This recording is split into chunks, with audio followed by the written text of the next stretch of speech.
This world has become crippled pretty.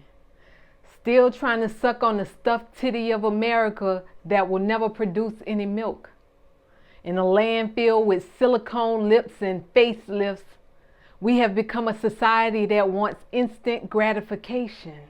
We said, let's disregard the process and the process of aging, and we gotta disregard people with disabilities because we have trained our brain to ignore all the things that don't fit into our illusion of what is beautiful. But what is beautiful? Because now it seems that the beauty we are obsessed with is connected to pedophilia and pornography. But I'm just a 6 foot tall skinny girl with a disability who is still part of the itty bitty titty committee. They not big but enough to grab, but I still can't compete with that. I can't compete with the big tots or the girl on TikTok with the BBL because my booty flat as hell compared to that. But this is me just working on loving myself in the process of this illusion of perfection. The reality is, even if I got the surgeries, I still wouldn't fit in with some men because I walk with a limp. Both men and women think that people with disabilities are mentally beneath them. They think they can pay no attention to 1 billion people in the world because when they look at us, we remind them that their perfection is an illusion. And if that's the conclusion, then how does a world that hates themselves learn to love themselves? I can't answer that. But I know it has to start with facing your own soul and dealing with your own darkness. Because we all have darkness. We have to love ourselves as is. Love ourselves through the process. Love that person in the mirror. Because that is our pure love. Happy Love Day. So I hope you gave thought to the poem you just heard.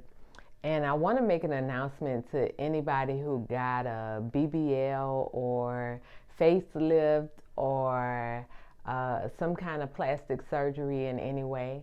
I'm really not coming down on you, attacking you.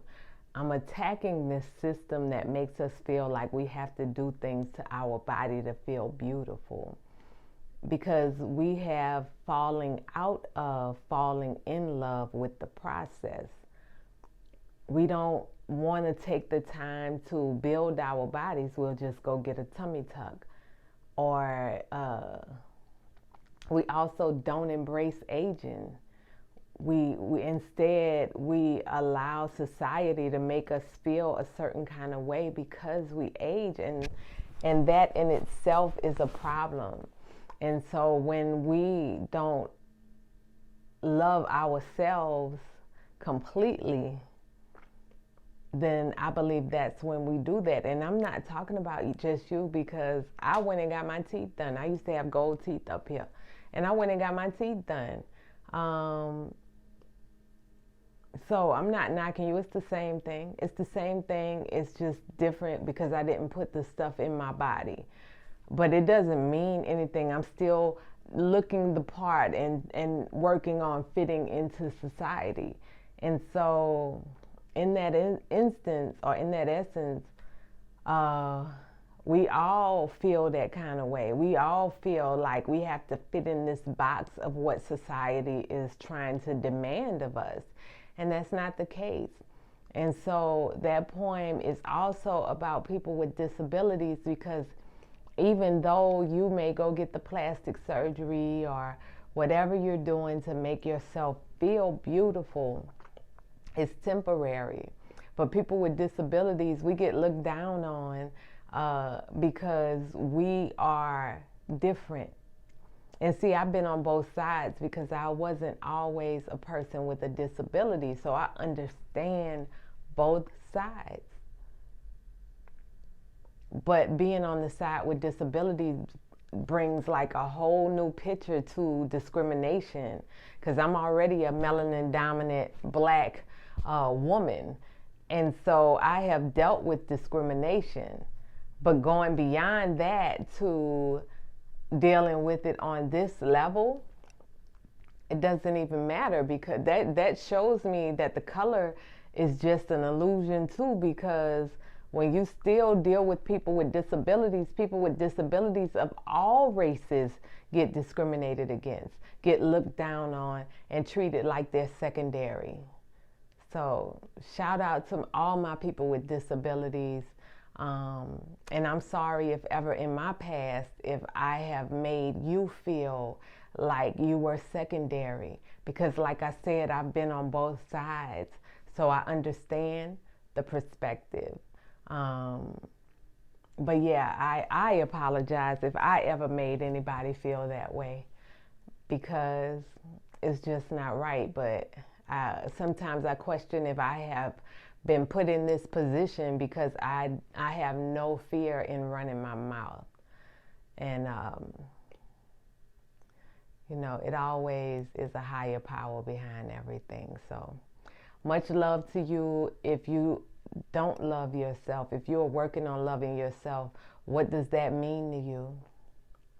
What does that mean to you? Because you can love yourself, or you can say you love yourself, and you can get the temporary fix by adding the boobs and the BBL. But what about the permanent fix of your internal self?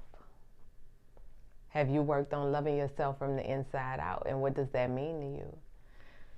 Because if you really work on loving yourself from the inside out, then it starts with what you're putting in your body, right?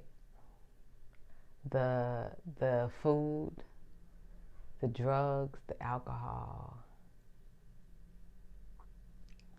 the penis, the music, the TV.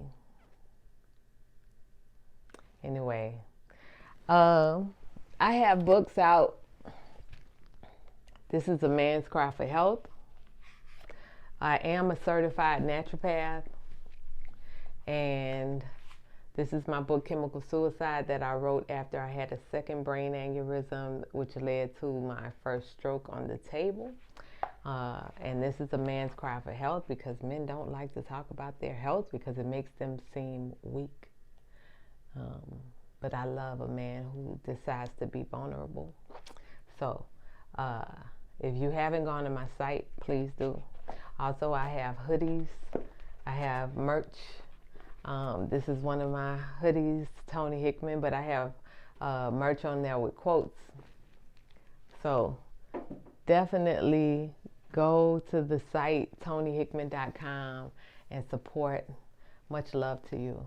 Peace. You said I read your mind the other day, but baby, we are just connected deeply in another way. That telepathy connection, energy that's manifested through that melanin, electric currents traveling kinetic. What you thinking? Call my mama. But my mama calling me. Coincidence, no higher common sense. I call it ESP. We are magic while this world's unraveling. 5G cannot limit our abilities from traveling.